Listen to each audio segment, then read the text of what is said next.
Fala galera, beleza? Para quem não me conhece, meu nome é Felipe Renan Marchiori, sou engenheiro mecânico, fundador da TMR Soluções de Engenharia. Vamos entrar hoje naquele tópico de método de igual perda de carga para dimensionamento da rede de dutos, certo? Então, como falado, o postulado básico do método da igual perda de carga é obter uma perda de carga constante por unidade de comprimento de duto, isto é, um gradiente de pressão constante ao longo do sistema de ventilação. Há uma dificuldade de se obter um gradiente de pressão constante ao longo do sistema, sendo as objeções mais comuns a restrição de dimensões para o duto principal e ramais, comprimentos longos da rede de tubulação, quantidade de singularidades pode variar substancialmente nos vários ramais. Por mais que o sistema seja favorável para o dimensionamento com este método, quase sempre o ajuste final do sistema será obtido com atuação nos dampers, embora de forma menos drástica que no pré-dimensionamento com o método da velocidade. É um método muito utilizado principalmente para projetar os chamados sistemas de baixa velocidade e baixa pressão, que vai de 0 a 50 mm de coluna d'água. Sua principal vantagem é que a velocidade reduz no sentido do escoamento e assim há uma menor geração de ruído. Ou seja, esse método ele diverge do método da velocidade pelo fato de ser um método mais completo. Ele serve para dimensionamentos de baixa pressão, baixa velocidade, porém com um número de ramais maiores do que o método da velocidade. Ele é um método mais assertivo e ele também ele gera menos ruído para o sistema. Então, conforme o pré-dimensionamento, a gente faz um pré-dimensionamento pelo método da velocidade, para saber o dimensionamento do duto em si, E o método da igual perda de carga, ele faz todo o compensamento que o ventilador deve ter para gerar a vazão necessária para cada sala, para cada ambiente, para cada recinto, certo? Então aqui é o mesmo exemplo do vídeo anterior, com 2 salas e 2 quartos, as 2 salas com uma vazão de 650 metros cúbicos por hora e os 2 quartos com uma vazão de 580 metros cúbicos por hora. Aqui a gente tem a rede de dutos, as transições, os números de transições, o comprimento de cada trecho, A, B, C e D, os ramais, 1, 2, 3 e 4, uma curva de 90 graus no final do exemplo, uma relação de raio e diâmetro do duto, seria R sobre L, que nesse caso vai ficar a relação de 1, certo? Essa relação a gente vai usar numa figura mais para frente, que é a figura 4.6, para estar dimensionando certinho a curva de 90 graus. Então, utilizaremos a figura apresentada como exemplo para a realização do exercício proposto. Utilizaremos o auxílio da figura 4.6 para encontrar o valor das perdas localizadas de cada trecho e faremos os cálculos para perdas distribuídas ao longo de cada tramo. As perdas de carga dinâmica podem ser encontradas pelo ábaco da figura 4.5 apresentada a seguir. As pressões de resistência, que é o PR, determina a pressão que o ventilador terá que vencer para balancear o sistema. A pressão total é a soma das pressões de resistência, ou seja, a pressão total é igual às somas dos PRs, que a gente vai encontrar ao longo dos cálculos. Para tramos com segmento reto, podemos calcular a pressão de resistência PR através do comprimento deste, sendo PR igual ao L, que é o comprimento do trecho, multiplicado por PV, que é a pressão, perda de carga dinâmica de cada tramo, de cada parte analisada da rede de dutos. Aqui a gente tem a figura 4.5, que é uma figura para encontrar as perdas de pressão dinâmica. Então, aqui embaixo a gente tem a velocidade em metros por minuto. A gente tem uma reta, que vai ser a nossa base para esse gráfico. E aqui do lado esquerdo a gente tem a pressão dinâmica em milímetros de coluna d'água. Então, o que a gente tem que encontrar aqui vai ser a velocidade em metros por minuto, que é a tabela 13 da BNT-NBR 16401 e da 6401 fornece para a gente, certo?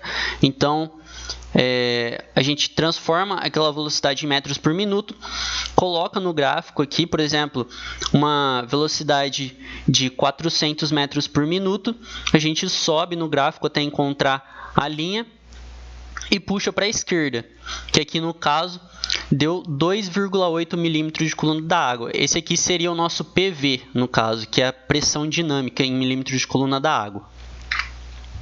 Aqui a gente tem a figura 4.6, que é referente às perdas de carga nas várias partes de um sistema de dutos. Então aqui a gente pode ver a relação R sobre L, né? Aqui é o raio, a gente tem marcado no centro de uma curva de 90 graus, por exemplo, um raio aqui. E o L vai ser esse comprimento do começo ao fim da curva, certo? Então essa relação R sobre L a gente tem uma tabelinha aqui do lado. Então, o que mais aproximar dessa relação aqui vai ser a equação que a gente vai usar para calcular a perda de carga naquele trecho. Aqui a gente tem curva de 90 graus com palheta, joelhos retos com palhetas, a gente tem curva de 45 graus, registro de venezianas, venezianas externas ao tempo, com 60% de área livre, transição com registro. Aqui a gente tem um dimensionamento de áreas, né? Normalmente a gente faz isso para recuperar a pressão estática no duto. A gente diminui as seções. Por exemplo, aqui a gente tem uma seção 2 vezes maior do que a área que vai ser extraído esse ar que está passando aqui, esse fluido, né? Grelhas e registros, para cada uma a gente tem uma equação diferente. Placas, eliminadores, e aqui a gente tem os ambientes de transição também. A gente tem uma área que é chamada de A, a inicial por onde entra o ar, e a saída que é uma área A1, ou seja, ela pode ser maior ou menor do que a área inicial.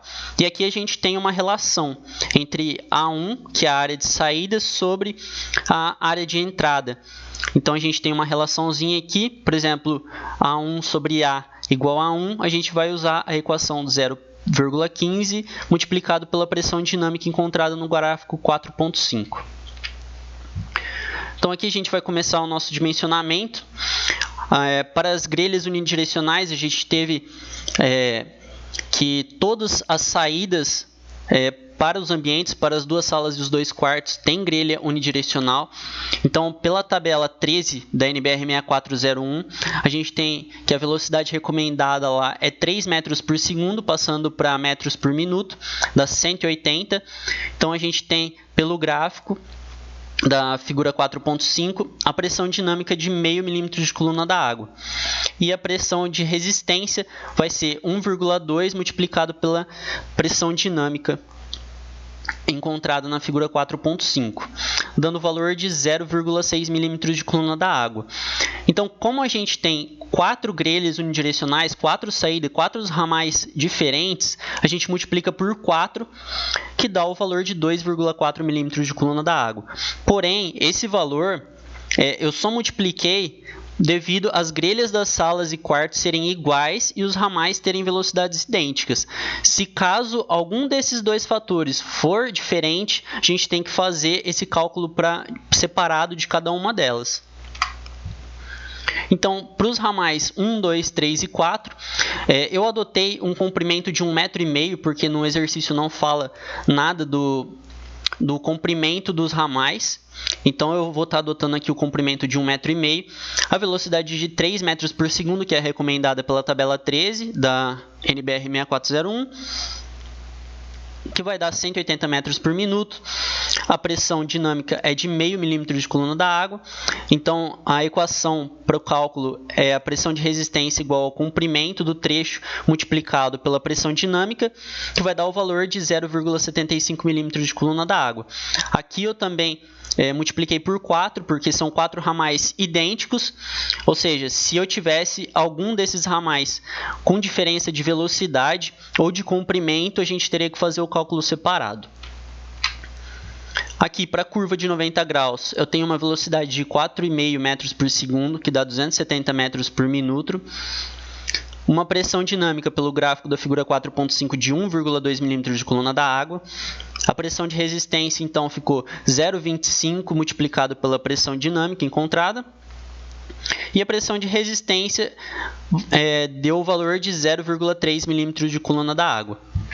Aqui para o trecho A, eu tenho um comprimento de 2 metros, uma velocidade recomendada de 4,5 metros por segundo. Multiplicando por 60, a gente tem o valor em metros por minuto, que dá 270. Então, a pressão dinâmica encontrada pela figura 4.5 é 1,2 milímetros de coluna da água. Pela figura 4.6, a gente tem o valor de 2 multiplicado pela pressão dinâmica, que dá o valor de 2,4 milímetros de coluna da água. Aqui para o trecho B e C, eu tenho um comprimento de 3,5 metros, uma velocidade recomendada de 4,5 metros por segundo, multiplicando por 60, passando de metros cúbicos para metro por minuto, a gente tem o valor de 270 metros por minuto. A pressão dinâmica, então, fica 1,2 milímetros de coluna da água, referente àquela figura 4.5. Então, fazendo o cálculo, vai ser o comprimento, que é 3,5 metros, multiplicado pela pressão dinâmica encontrada, que é de 1,2, dando o valor de 4,2 milímetros de coluna da água. Como eu tenho os dois trechos iguais, trecho B e C, eu posso multiplicar por 2, dando o valor de 8,4 milímetros de coluna da água. Para o trecho D, então, eu tenho um comprimento de 3 metros, velocidade recomendada de 4,5 metros por segundo. Multiplicando por 60, a gente tem um valor de 270 metros por minuto, encontrando o valor da pressão dinâmica de 1,2 milímetros de coluna da água. Então, para pressão de resistência, eu tenho o valor do comprimento, que é 3 metros, multiplicado pela pressão dinâmica encontrada pelo gráfico da figura 4.5, do valor de 1,2. Multiplicando, então, esses dois valores, deu 3,6 milímetros de coluna da água. Agora, para as transições número 2, 3 e 4, a gente tem uma velocidade recomendada de 4,5 metros por segundo, passando para metros por minuto, dá 270 metros por minuto. A pressão dinâmica, então, encontrada é de 1,2 milímetros de coluna da água. A pressão de resistência fica 0,3 multiplicado pela pressão dinâmica. Esse 0,3 multiplicado pela pressão dinâmica é encontrada pela figura 4.6, tá? Eu vou dar uma voltada aqui para explicar um pouco melhor para vocês. Então, aqui, ó, a gente tem transição com registro e transição normal. Aqui a gente usou a transição com registro, ou seja, a perda de carga recomendada, a equação é de 0,3 multiplicado pela pressão dinâmica, certo? Mais à frente vocês vão ver que no trecho do ventilador a gente vai estar usando a transição normal, porque ele não tem nenhum ramal. Ele só tem variação de áreas de dutos, certo? Então, quando chegar lá na transição número 5, eu vou explicar um pouquinho melhor para vocês. Então, aqui a gente tem o valor de 0,36 milímetros de coluna da água para cada transição, multiplicando por 3. Lembrando, eu multiplico por 3 porque as três transições são iguais. Se tivesse algum dos valores diferente de velocidade ou de comprimento, ou se fosse uma transição diferente, não seja transição com registro, ou uma é com registro e a outra não, se caso houvesse alguma diferença entre as três transições, eu deveria estar calculando separado, certo? Então, a pressão de resistência encontrada foi de 1,08 milímetros de coluna da água. A transição número 5, então, é a transição do ventilador para o trecho A. Ela não tem um ramal, né? Ela não tem uma entrada com registro, por exemplo. Então, eu vou estar precisando fazer o cálculo das áreas. Então, a velocidade recomendada pela tabela 13 da NBR 6401 é 8 metros por segundo. Passando para metros por minuto, nós temos o valor de 480. A pressão dinâmica encontrada pela figura 4.5 é de 4 milímetros de coluna da água. A área do ventilador, então, usando como pré-dimensionamento o vídeo anterior, que a gente calculou, fez todo o dimensionamento da rede de dutos pelo método da velocidade. Então, a gente usa o método da velocidade como pré-dimensionamento para o método da igual perda de carga, tá? Então, usando aquele método para pré-dimensionamento, a gente usa que a área do ventilador é 30 por 28 centímetros, multiplicando isso, passando para metro, né? temos o valor de 0,084 metros quadrados.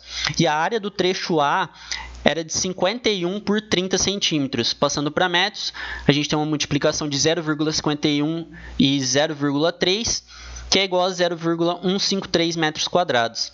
Então, fazendo a multiplicação da área do ar de saída dividido pela área do ventilador, que é a área de entrada do ar, a gente tem um valor de 1,82.